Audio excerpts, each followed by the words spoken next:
start with Ben and then go to Rob. Coach Juwan got to play for the first time on Saturday. Was he about where you thought he was? Did he exceed expectations? Just where did you think he was on Saturday? For someone that hasn't really played in almost a full calendar year, live action, I thought he did a really good job of getting lined up, getting the defense aligned him as far as the rest of the 11 guys, and the communication part, which is what we were a little nervous about. I thought he did a great job. Made some plays, a little out of control at times, but we were pleased. We think the best is yet to come. For his first game, I thought he did a really good job. And Coach, just kind of same question on Elijah. I know he's played some before, but really got a chance to play quite a bit the other night. What did you think about him when you saw him on film? Elijah, super talented. As like a freshman, made 2 really big time plays, and if you ask him, probably got a minus on both of them because it wasn't exactly the way we wanted it to work. But the great part about guys that are aggressive and play with a lot of energy and play fast, they can overcome mistakes, and that's where Elijah is right now. We said from the beginning we think he has a really bright future, and I'm glad he was able to go out there, even working through some of the mistakes that he does make. He does play fast, and he's been productive in all 3 games that he's played in. So we've been very, very excited about him. Vincent Adams. Coach, we obviously still see the productivity from Jeremy Banks, but from your standpoint, what are some things that he is doing better now this year?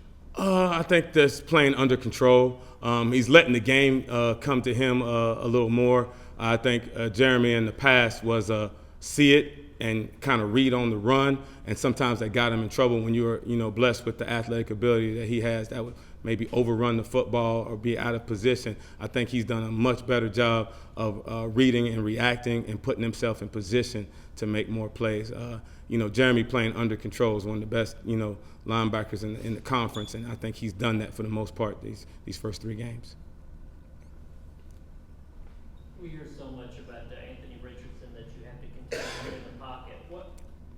What's the worst that could happen? Why is he so good when he gets out running around outside the pocket? I would say I think last year his GPS got to a 23, so that would make anybody pretty dangerous.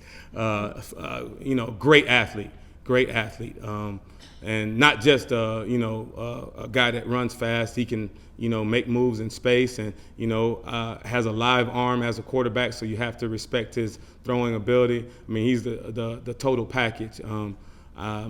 I know when he gets in space, there's some design runs for him. He's a threat along with their other 3. They have 3 very, very talented running backs, so he just adds to it. But you see the athletic ability pop off the screen, in certain plays, and he's going to be a big-time challenge for us. Jimmy, Ryan, and Brent. Coach, how would you assess your linebackers in pass coverage? I think we've gotten better. Obviously, still not perfect. Felt like we've left some plays out there, especially in our zone concept. We had a chance to get our hands on some balls and maybe even take some the other way. I think about 2 last game. In the Pitt game, we actually were in we were in good coverage. I was about to say great coverage. We were in good coverage and actually got our hands on some balls and didn't finish the play. So I think it's still a work in progress. We're multiple, so we asked our linebackers to be in different spots on the field in our zone coverages. But I think we're getting there. We just like to see the production increase, especially with the underneath coverage in our zones. And I think Coach Heupel mentioned that he showed up at work and Aaron Beasley's already in your office, and I just wonder if Beasley's commitment is what has led him to be so successful. I think Aaron has always been a committed player, and I think for the most part, 99% of the team, 99.9% of the team is showing a higher level of commitment. I always tell those guys that, if I'm the smartest guy in the room and I'm the only one that can make the adjustments, we're in trouble. So, Aaron comes in there, Pat Garland comes in all the time, Elijah Herring, even Jeremy and Juwan, they'll come in if they have questions. Aaron's just taking it to another level just because he knew what some of the struggles he had last year, and he's made more of a commitment to becoming a better football player all the way around. And you can see that by the way he's played in these first 3 games. Ryan and Brent. Coach, you guys see a little bit of him in the first couple games too, but Caleb Perry got a little more run on defense this past week. How's he done so far? How did he do in that particular game? Caleb is still learning to play the position, like we talked about, earlier. He was kind of a jack of all trades coming out of high school, playing quarterback, receiver, DB. So he's still learning how to play linebacker. But even in the process of learning how to play linebacker, you see the production. He just kind of finds the football, which is a skill, obviously, that's, you can't always teach. He kind of finds the football on his own, even though it's not always the right way. He's been productive in getting to the football. And I think he's another one, big athletic kid. When you talk about, guys that can run, jump, change direction, he has the total package. Obviously as coaches, we want him to be the finished product yesterday, but we understand it's going to be a work in progress. But we're happy with where he is right now, and we think he's got a chance to, another kid's got a chance to be a really good football player. Coach, you guys have not seen a mobile quarterback per se through 3 games, not a real mobile guy. One, how do you simulate that in practice this week? And 2, how would you rate your linebackers' play outside of the box, outside of the tackle box in open space to this point? All right. To your first question, obviously I think Richardson is, kind of stands alone when it comes to athleticism, as far as the quarterback position. But I thought the Irons kid last week, when you watch him on tape, he came in as a dual threat quarterback and actually had some positive runs versus Michigan State the previous week. So we actually practiced, a lot of quarterback run going into that game. So we actually, are bringing some of the same, defenses that we ran in that previous game. We're obviously we were able to rep him, for Akron.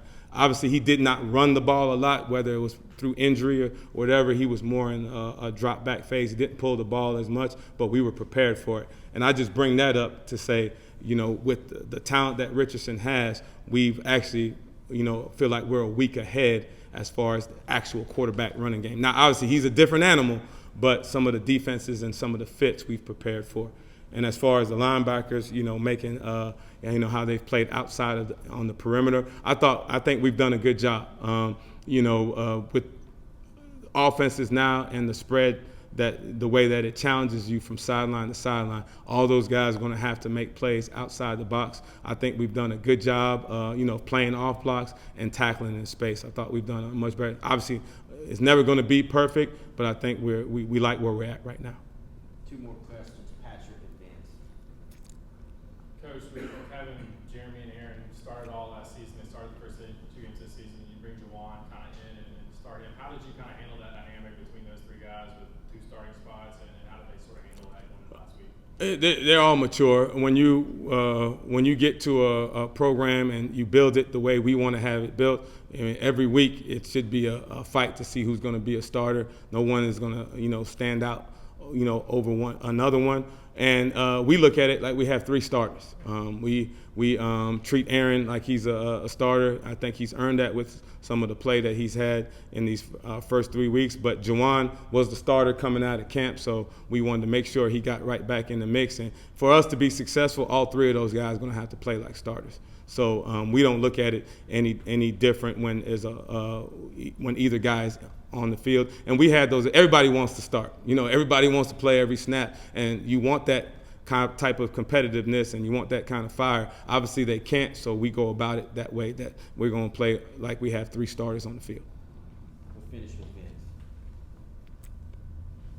Jalen Hyde talked about how he hasn't done anything yet, even though he's had a great start to the season, seemingly wanting more with that success. Do you sense that with your group and this team, that as they win, as they have success, that they want to be greedy and want more of it? The success is always measured by who's the one that's saying you're successful, right? We're 3-0. I think we all thought we would be at that point, when we first started the schedule. And now that we're going into SEC play, we would hope the whole team, has that mindset. Because, we've proven a lot. We're 3-0, but, our number 1 goal is to try to win the SEC, and you can't do that, without going through the SEC schedule. And we got our first opportunity now, so I would think the whole team, has got that same fire in their belly and feel like we started the way we thought we were going to, but now we have to make sure we're even hungrier to go into this SEC slate, to go out there and go try to get victories every week. Thank you, Coach. All right. Thank you, guys. Thank you.